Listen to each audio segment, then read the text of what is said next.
तो नमस्कार, राधे राधे दोस्तों। हमारे भक्ति सागर चैनल में आप सभी का फिर से स्वागत है।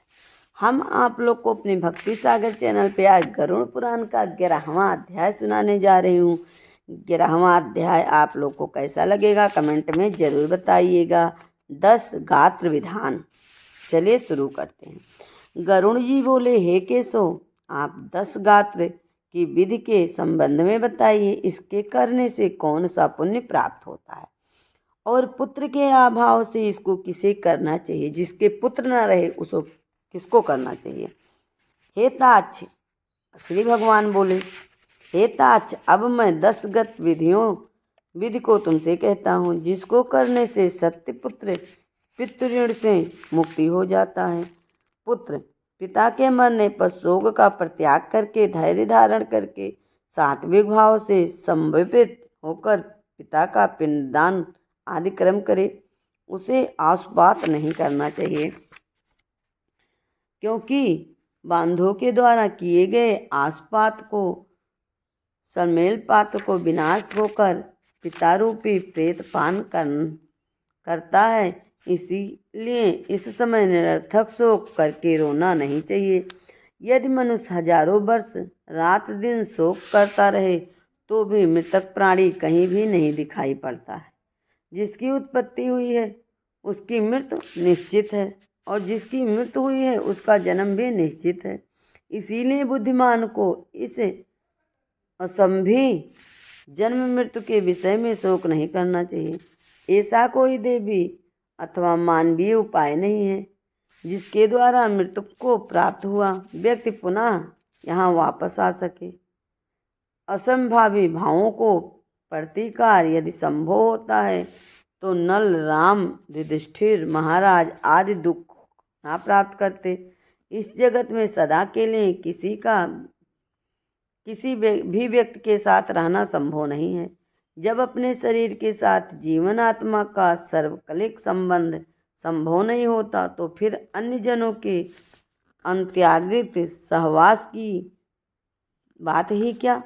जिस प्रकार कोई पथिक छाया का आश्रय लेकर विश्राम करता है और विश्राम करके पुनः चला जाता है, उसी प्रकार प्राणी संसार में परंपर मिलन होता है। पुनः प्रबंध कर्मों को भोग कर वह अपने गत्यत्व को चला जाता है। प्रातःकाल जो भोज्य पदार्थ बनाया जाता है वह सायंकाल नष्ट हो जाता है। ऐसे नष्ट होने वाले अन्न के रस से पुष्ट होने वाले शरीर की नियतता की कथा ही क्या। पितृमरण से होने वाले दुख के लिए यह पूर्वोक्त विचार और शुद्धित्व स्वरूप है। अब इसका सम्यक चिंतन करने अज्ञान से होने वाले शोक का परित्याग कर पुत्र को अपने पिता की क्रिया करनी चाहिए।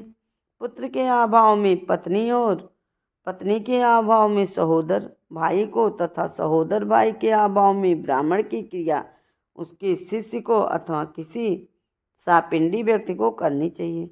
हे गरुड़, पुत्रहीन व्यक्ति के मरने पर उसे के बड़े अथवा छोटे भाई के पुत्रों या पौत्रों के द्वारा 10 गात्र आदि कार्य करने चाहिए।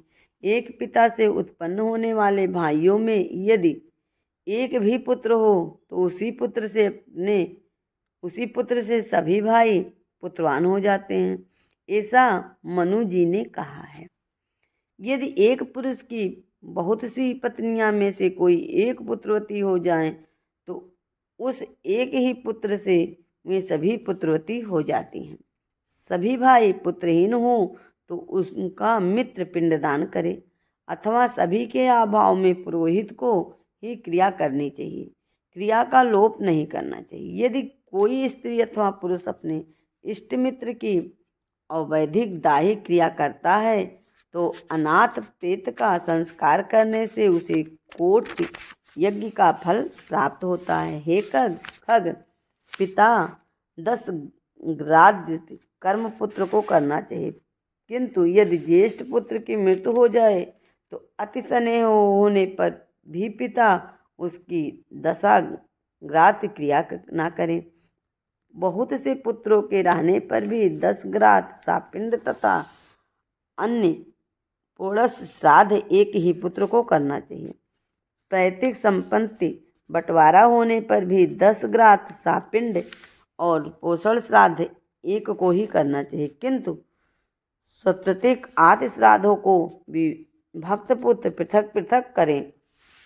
इसीलिए जेठ पुत्र को एक समय भोजन भूमि पर शयन तथा ब्रह्मचार्य धारण करके पवित्र होकर भक्ति भाव से 10 ग्रात और श्राद्ध विधान करने चाहिए। पृथ्वी की 7 बार परिक्रमा करने से जो फल प्राप्त होता है वही फल पिता माता की क्रिया करके पुत्र प्राप्त करता है।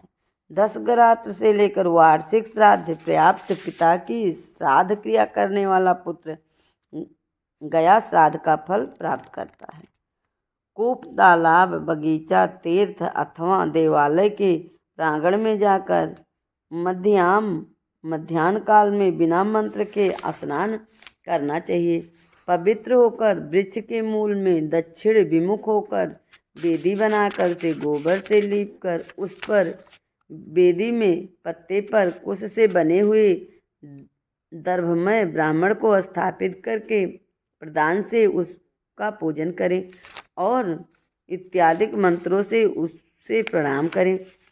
इसके पश्चात आगे पिंड प्रदान करने के लिए कुश का आसन रखकर उसके ऊपर नाम गोत्र का उच्चारण करते हुए पके हुए चावल अथवा जौ की पीठी आटे से बने हुए पिंड को प्रदान करना चाहिए। उसीर, खग, चंदन और भृगराज भंगरैया का पुष्प नैवेदित करें। धूप, दीप, मुखवास, तंबुल, पान तथा दक्षिणा समर्पित करें।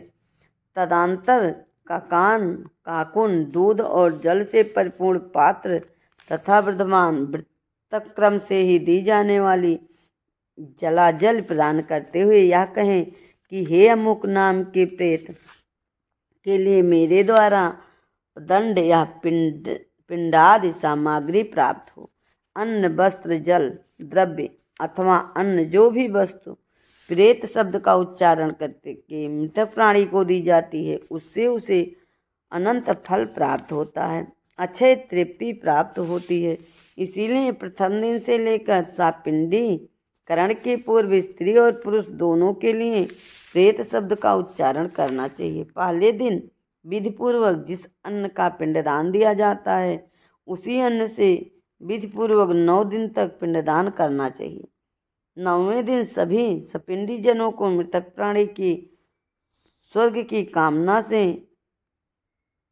तलभ्यग करना चाहिए और घर के बाहर स्नान करके दूब एवं ताज़ा लावा लेकर स्त्रियों के आगे करके मृतक प्राणी के घर जाकर उससे कहें कि दुर्बा के लिए समान अपने कुल की वृद्धि हो तथा लावा के समान आपका कुल विकसित हो। ऐसा कहकर दुर्वा संबंधित लावा को उसके घरों में चारों ओर बिखेर दें। हे खागेश्वर, 10वें दिन मांस से पिंडदान करना चाहिए, किंतु 10वें दिन मांस से पिंडदान करना चाहिए किंतु कलयुग में मांस से पिंडदान शास्त्र निश्चित होने का कारण मांस उरद से पिंडदान करना चाहिए। 10वें दिन क्षौर कर्म और बंधु बांधवों को मुंडन कराना चाहिए। क्रिया करने वाले पुत्र को भी मुंडन कराना चाहिए।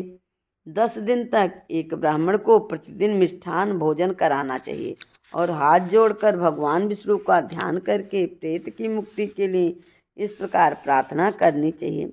अतिशी के फूल के समान क्रांति वाले प्रेत वस्त्र धारण करने वाले अच्युतम भगवान गोविंद को जो प्रणाम करते हैं उन्हें कोई भय नहीं होता। हे आदि अंत से रहित शंख चक्र और गदा धारण करने वाले अविनाशी तथा कमल के समान नेत्र वाले देव विष्णु, आप प्रेत को मोक्ष प्रदान करने वाले हो। इस प्रकार प्रतिदिन श्राद्ध के अंत में यह प्रार्थना मंत्र पढ़ना चाहिए। तदंतर स्नान करके घर जाकर गोग्रास देने से के उपरांत भोजन करना चाहिए। बोलो विष्णु भगवान की जय। बोलिए गरुड़ महाराज की जय। बोलिए गरुड़ पुराण सुनने वाले की जय।